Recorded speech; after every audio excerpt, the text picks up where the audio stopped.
ഇറാനിൽ സർക്കാർ വിരുദ്ധ പ്രതിഷേധങ്ങൾ ശക്തമായി തുടരുന്നതിനിടെ ഇറാനെ സമ്മർദ്ദത്തിലാക്കാൻ US നാവിക സന്നാഹം ഗൾഫ് മേഖലയിലേക്ക് നീങ്ങുന്നതായി US പ്രസിഡന്റ് ഡൊണാൾഡ് ട്രംപ്. സൈനിക നടപടികൾക്ക് സാധ്യത കുറവായിരുന്നുവെന്നും കഴിഞ്ഞ ദിവസങ്ങളിൽ ട്രംപ് പറഞ്ഞത്. ഇതിനു വിരുദ്ധമായ നീക്കമാണ് ഇപ്പോൾ നടക്കുന്നത്. പ്രതിഷേധക്കാർക്ക് വധശിക്ഷ നൽകുന്നത് ഇറാൻ നിർത്തിയതായി അറിയിച്ചതിനെ തുടർന്നാണ് സൈനിക നീക്കം ഉണ്ടാകില്ലെന്ന് ട്രംപ് നിലപാട് മയപ്പെടുത്തിയത്.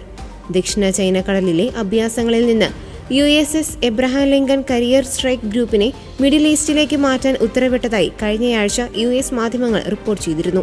ഇത് സ്വീകരിക്കുന്നതാണ് ട്രംപിന്റെ പ്രഖ്യാപനം. ഞങ്ങൾ ഇറാനെ ശ്രദ്ധയോടെ നിരീക്ഷിക്കുകയാണ്.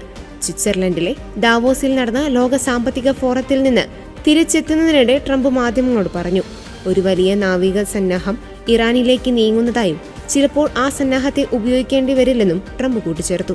പ്രതിഷേധക്കാരെ തൂക്കിലേറ്റുന്നത് തടയാൻ ഇറാനെതിരെ ബലം പ്രയോഗിക്കുന്ന തന്റെ ഭീഷണി 837 പേരെ തൂക്കിലേറ്റുന്നതിൽ നിന്ന് തടഞ്ഞുവെന്ന് ട്രംപ് ആവർത്തിച്ചു.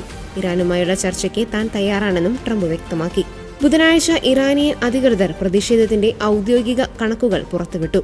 സമീപ ദിവസങ്ങളിൽ പ്രതിഷേധങ്ങളിൽ കുറവന്നതായാണ് റിപ്പോർട്ട്. ഇതിനോടകം 3117 പേർ കൊല്ലപ്പെട്ടതായാണ് ഔദ്യോഗിക കണക്കുകളിലുള്ളത്. എന്നാൽ യഥാർത്ഥ മരണസംഖ്യ ഇതിലും വളരെ കൂടുതലായിരിക്കാമെന്ന് മനുഷ്യാവകാശ സംഘടനകൾ പറയുന്നു.